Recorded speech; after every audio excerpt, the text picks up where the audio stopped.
Nouvelle semaine, nouvelle édition. Mesdames et messieurs, bonsoir et bienvenue. À la une de l'actualité, la ville d'Intirabé a reçu hier le candidat numéro 3, Anjrazouiln. Les rues vers le vélodrome ont été entièrement recouvertes par une foule arborant la couleur orange. La ville d'Intirabé a également bénéficié d'infrastructures émanant du président Anjrazouiln. Jameson Rajanarmanan et Nzara Djiansou pour plus de détails. Le candidat numéro 3, Anjrazouiln, n'a pas oublié la ville d'Intirabé dans sa tournée de campagne. D'ailleurs, Intirabé est sa ville natale. Les rues menant au vélodrome où s'est déroulé le meeting étaient remplies de monde aux couleurs orange. La population est consciente de l'évolution apportée par le candidat numéro 3 et sent prêt à le remettre au pouvoir. Du côté du vélodrome, les partisans issus des 7 districts qui composent la région Vaknakarach ont rempli le stade tôt le matin. Les partisans de Anjrazouiln ne cessent d'augmenter dans cette région à cause des réalisations effectuées et le développement qu'il y a apporté. Malgré la pluie, la foule est restée pour écouter Anjrazouiln. Pour Intirabé, la population a promis à Anjrazouiln qu'il sera élu dès le premier tour. Et Manour a changé et ce changement s'est concrétisé au cours de ces 4 dernières années. Si au nord, la population a dit au revoir au Gouj, c'est-à-dire aux routes impraticables, à Manour, c'est un adieu aux routes boueuses. Tout cela grâce à Anjrazouiln. La population de Manour souhaite que le développement se poursuive pour les 5 prochaines années et n'hésite pas à donner sa voix au candidat numéro 3, Anjrazouiln, le 16 novembre. Nyarvula Tfera na Louvanatenain et Bras 2100. Il existe un lien de fraternité entre le candidat Anjrazouiln et Manour. En effet, il est proche du cœur des personnes qui ont bénéficié d'innombrables avantages au cours des 4 années et 8 mois durant lesquels il a été au pouvoir. Nombreuses ont été les insultes à l'égard du candidat Anjrazouiln, mais les habitants de Manour les ignorent. Les infrastructures et les travaux réalisés dans le district de Manour sont bien visibles, impactent directement la vie des gens et restent gravés dans leur cœur. Tout cela lie davantage le peuple et le candidat numéro 3. En raison du mauvais temps, néanmoins, le candidat Anjrazouiln n'a pas pu rencontrer les habitants de Manour. Il a cependant promis que cela se fera à une autre occasion. Il a été prouvé cependant que le peuple est venu pour le candidat Anjrazouiln et non pas pour les artistes qui se sont produits sur scène. En effet, à l'annonce de son impossibilité à venir, la population a quitté le stade dans le calme. Par ailleurs, le fait qu'il n'y ait pas pu venir à Manour à cause du mauvais temps ne diminue en rien l'amour des gens pour lui et ne change pas leur choix le 16 novembre. À la une également, la SADC a confirmé son soutien à la tenue de l'élection présidentielle le 16 novembre à Madagascar, en annonçant le déploiement de la mission d'observation électorale, selon le compte-rendu de la réunion extraordinaire tenue par les chefs d'État et de gouvernement de cette communauté de développement de l'Afrique australe samedi dernier. Cette déclaration prouve donc qu'il n'y a pas de crise à Madagascar, mais des perturbations délibérées. Ça est Sylvain. La SADC souhaite pour Madagascar des élections pacifiques et réussies, selon le communiqué final du sommet extraordinaire des chefs d'État et de gouvernement de cette communauté de développement de l'Afrique australe qui s'est tenue samedi dernier en Angola. Ainsi, il n'est pas mentionné dans ce communiqué que la discussion, la médiation ou même l'annulation de l'élection sont nécessaires en ce moment à Madagascar, selon la demande d'un ancien président et des autres candidats à la présidentielle auprès de la même SADC. Cette déclaration de la SADC est un camouflet pour le collectif des candidats qui ont peur des élections, mais permet de déterminer la véritable situation dans le pays actuellement. Il n'y a pas de crise politique à Madagascar, mais une perturbation délibérée pour empêcher l'élection. De plus, le coup d'État que veut faire le collectif des candidats pour entrer dans une administration de transition est déjà évident. Mais la SADC a confirmé son soutien à la tenue de l'élection présidentielle le 16 novembre à Madagascar en annonçant le déploiement de la mission d'observation électorale à Madagascar suite à ce sommet. Il convient de noter que 80 observateurs participeront à l'observation du scrutin du 16 novembre à Madagascar, dont des observateurs locaux et internationaux. Tous les éléments des forces de l'ordre qui ont été sur terrain samedi dernier ont effectué leur travail dans le respect de la loi, notamment pour disperser les manifestants qui ont tenté d'entrer sur la place du 13 mai à travers une manifestation sans autorisation. Tout comme ceux qui exercent divers métiers, ils ont été spécialement formés pour le maintien de l'ordre.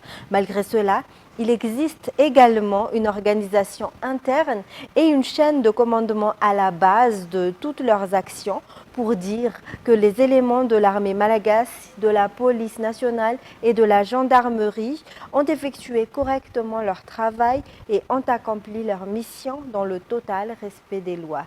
Jean-Claude Andjamalal. L'EMO, ou état-major opérationnel mixte, a une grande part de responsabilité dans le maintien de l'ordre et plus particulièrement lors des manifestations politiques non autorisées. C'est une structure établie depuis longtemps, composée des éléments des forces armées, de la police nationale et de la gendarmerie nationale. La loi détermine ses activités et des fonctionnaires spéciaux du gouvernement, tels que le chef du district ou le préfet, sont chargés de coordonner les activités de l'EMO selon toujours la loi. Les forces de défense et de sécurité effectueront leur mission là où il y a des rassemblements ou des manifestations sans autorisation. Au regard de la situation actuelle, les événements à Madagascar sont clairement divisés en deux. D'une part, il est ceux des candidats numéro 3, 11 et 13 qui sont déjà en pleine campagne, conformément à la loi qui régit le processus électoral. En effet, la loi les oblige à informer les responsables gouvernementaux des endroits où ils feront campagne et cela a été respecté jusqu'à présent.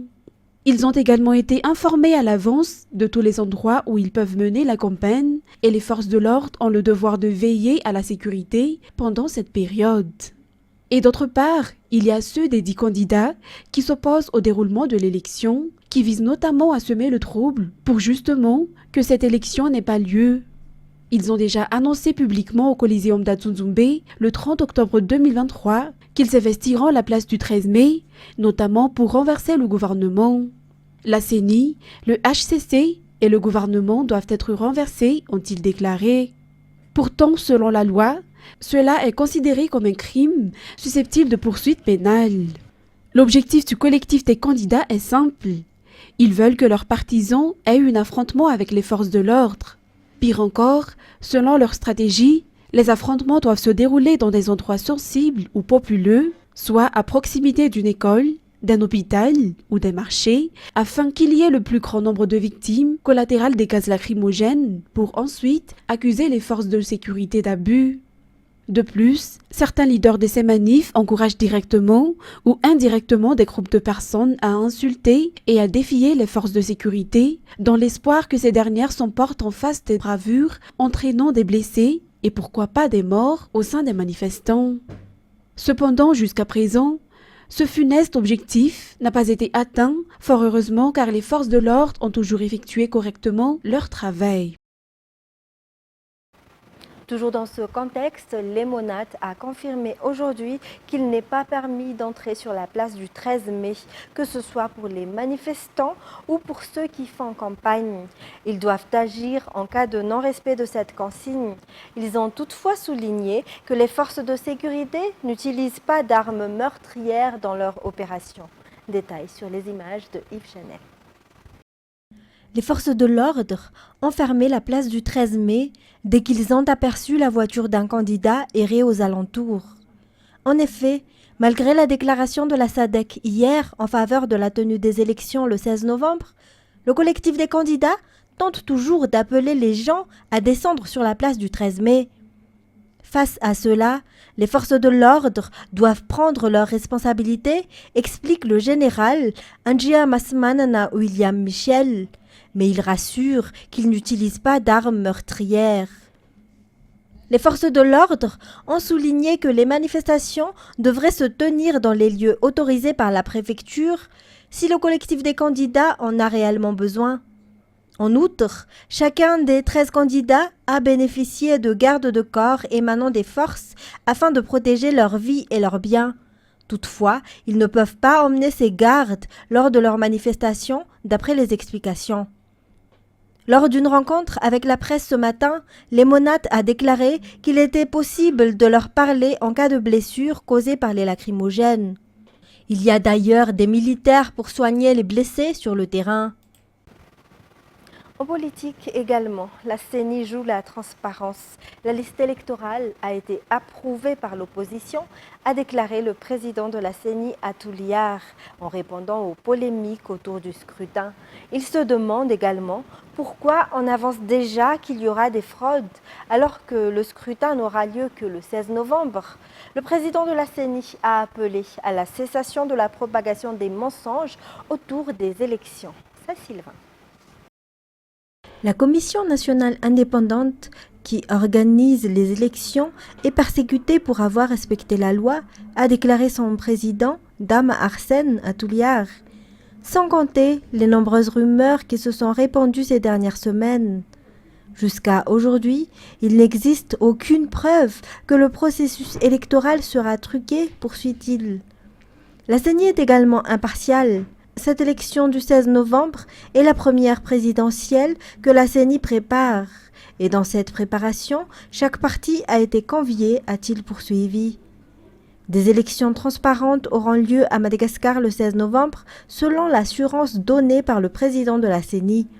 Les autorités encouragent les citoyens à voter. Côté sport, le gala international multibox qui s'est tenu ce dimanche au gymnase couvert de Mamas a été un vrai succès. 9 combats ont été programmés lors de cette compétition avec la participation des représentants des îles voisines de Madagascar, notamment la Réunion, les Comores et Mayotte. Anzar Adzanarville et Rad Ramanazatouf. 12 combattants ont formé l'équipe de Madagascar pour le gala international multibox qui s'est déroulé ce dimanche au gymnase couvert de Mamas. 4 pays se sont engagés à cette compétition initiée par le club 3FP Savate. 9 combats internationaux de boxe anglaise, de boxe chinoise, de kickboxing et de savate pro ont été programmés avec la participation des élites venant de La Réunion, des Comores, de Mayotte et aussi de Madagascar. Les catégories concernées sont entre autres les 52 kg, 57 kg, 63,5 kg, 67 kg et 85 kg, hommes et dames. Thiel, combattant de kickboxing dans la catégorie des 57 kg du club CISC d'Analamang, a été l'un des athlètes sortis victorieux après avoir battu ce Réunionnais. Ce combat est un premier pour Thiel dans le cadre d'une compétition internationale. Sur les 7 combats internationaux auxquels ont participé les athlètes malagasy, on peut dire que les résultats ont été positifs car nous avons remporté 4 des 7 combats, 2 en kickboxing et 2 en savate boxe française. Ainsi, pour la savate boxe française, la victoire est de 100% car les 2 combattants qui sont montés sur le ring sont tous sortis victorieux. En février 2024 aura lieu la 2e édition de ce gala international multibox et c'est peut-être La Réunion qui l'accueillera. On poursuit avec les actualités internationales.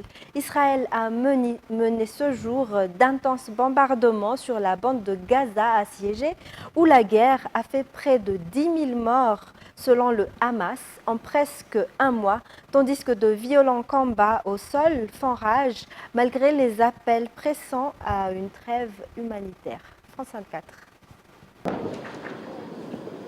La violence des explosions dans le ciel de Gaza éclaire le paysage comme en plein jour. Inlassablement, les forces israéliennes pilonnent l'enclave palestinienne. Depuis le début de l'offensive terrestre, le 27 octobre, Tsahal affirme avoir frappé plus de 2500 cibles terroristes et avoir coupé le territoire en 2. Les forces de l'armée israélienne dirigées par l'unité de reconnaissance d'élite Golani ont encerclé la ville de Gaza. Elles ont atteint le bord de mer dans la partie sud et ont encerclé la ville. Il existe désormais Gaza du Sud et Gaza du Nord. Le Hamas affirme de son côté qu'Israël mène d'intenses bombardements autour de plusieurs hôpitaux dans le nord du territoire. L'armée israélienne accuse en effet, image à l'appui, le groupe terroriste de se servir des centres de soins pour abriter ses soldats et tirer des missiles sur Israël. Des allégations démenties par le gouvernement du Hamas. Par ailleurs, Tsahal continue de surveiller la situation à la frontière du Liban. Nous avons une très bonne compréhension de la situation et nous entendons beaucoup parler des sentiments des habitants du Nord. Nous sommes prêts à frapper le Liban à tout moment. Nous comprenons que cela peut arriver. Après l'attaque du 7 octobre, l'État hébreu a promis de détruire le Hamas. Une tâche presque impossible à réaliser. Chaque frappe d'Israël sur Gaza façonne un peu plus une nouvelle génération de combattants. Un an jour pour jour de la présidentielle de 2024, plusieurs sondages accablent Joe Biden en le montrant distancé par son rival Donald Trump et déconnecté d'une opinion publique américaine profondément pessimiste. Un sondage publié dimanche par le New York Times donne le président américain perdant face à Donald Trump, favori de la primaire républicaine dans 5 États clés sur 6 et en perte de vitesse auprès des jeunes comme des minorités. France 24. Il est grand favori pour l'investiture républicaine.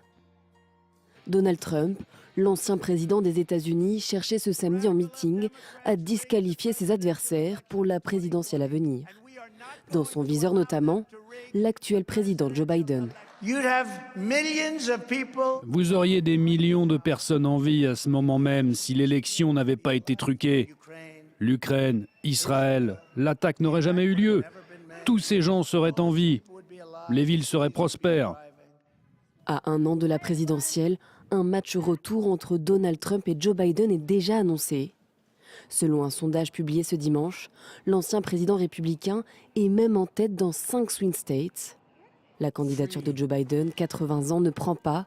Jugé trop vieux pour se représenter, son bilan économique et sa politique à l'international concernant l'Ukraine ou le conflit israélo-palestinien notamment ne vont pas en sa faveur. Face à lui, Donald Trump n'a jamais reconnu sa défaite de 2020, lui qui est inculpé dans une multitude d'affaires et risque même des peines de prison. Ils devront répondre sur leur manière de gouverner en tant que président des États-Unis. Actuellement, le président Biden est toujours en fonction. Mais le président Trump ne veut pas se présenter comme un outsider qui n'a pas d'antécédents et qui est en colère contre le système, car il en a fait partie.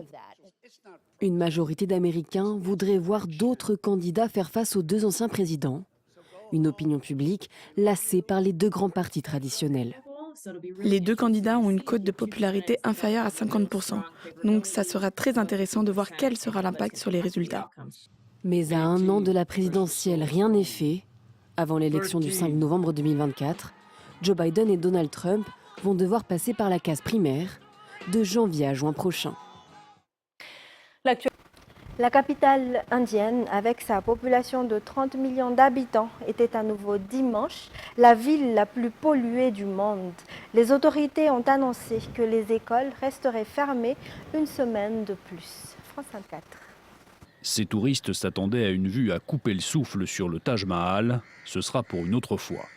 Un épais nuage de pollution entoure le monument emblématique du nord de l'Inde. Alors forcément, la déception est de mise. La pollution est bien plus importante que ce qu'on attendait. On est venu jusqu'ici pour voir le Taj Mahal, mais la situation est mauvaise. Je ne sais pas ce qui va se passer, mais ça aura un impact sur notre santé et sur le Taj Mahal. Ces vagues de pollution sont cycliques en Inde. Elles interviennent souvent à cette période de l'année quand plusieurs conditions sont réunies. Température basse, absence de vent et des feux de chaume dans les régions agricoles voisines après les récoltes du riz. À Delhi, la capitale, touchée également, les écoles ont fermé leurs portes. Des niveaux de polluants 35 fois supérieurs à la normale sont régulièrement enregistrés sur place. Alors un centre de surveillance baptisé Green Room a été mis en place.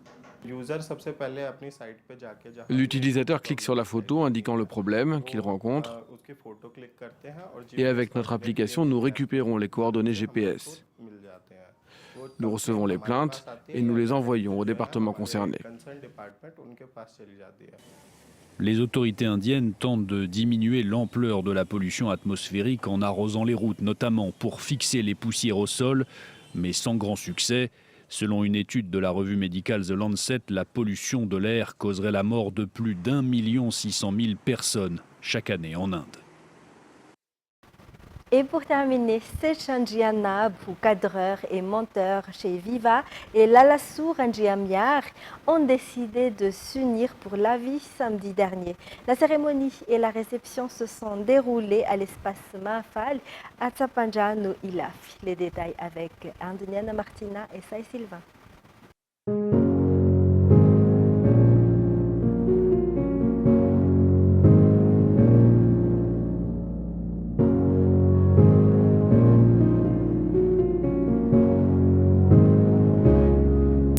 Ranjamboa fezaka ny olo mendrika hanampy anao amoy sambo mba tsy ho rendrika sotasota be mandalo fikiritsika antady malalo zavodina niary.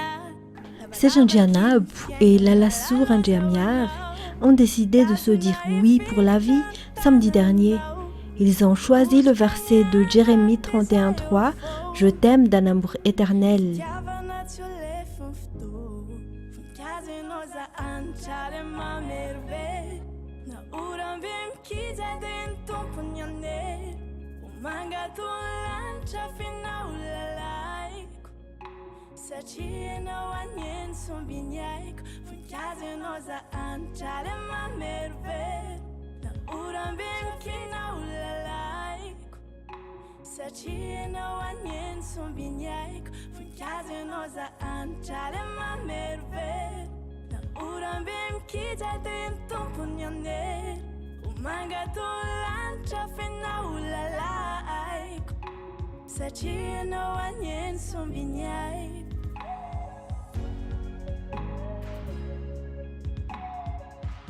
Après la cérémonie religieuse, les jeunes mariés ont fait la fête avec leurs proches à l'espace Mahafal à Tsapanjano Ilaf.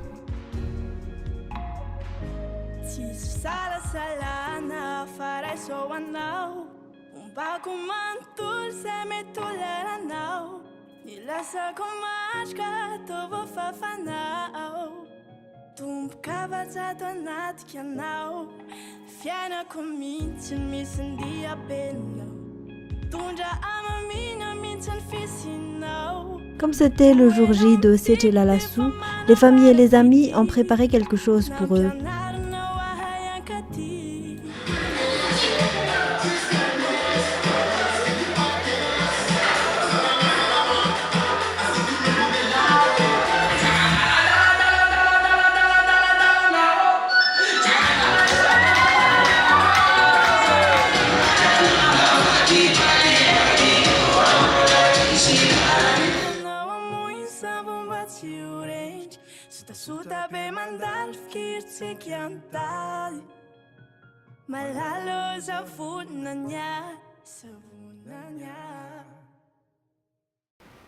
Et toute l'équipe de Viva réitère ses félicitations aux jeunes mariés.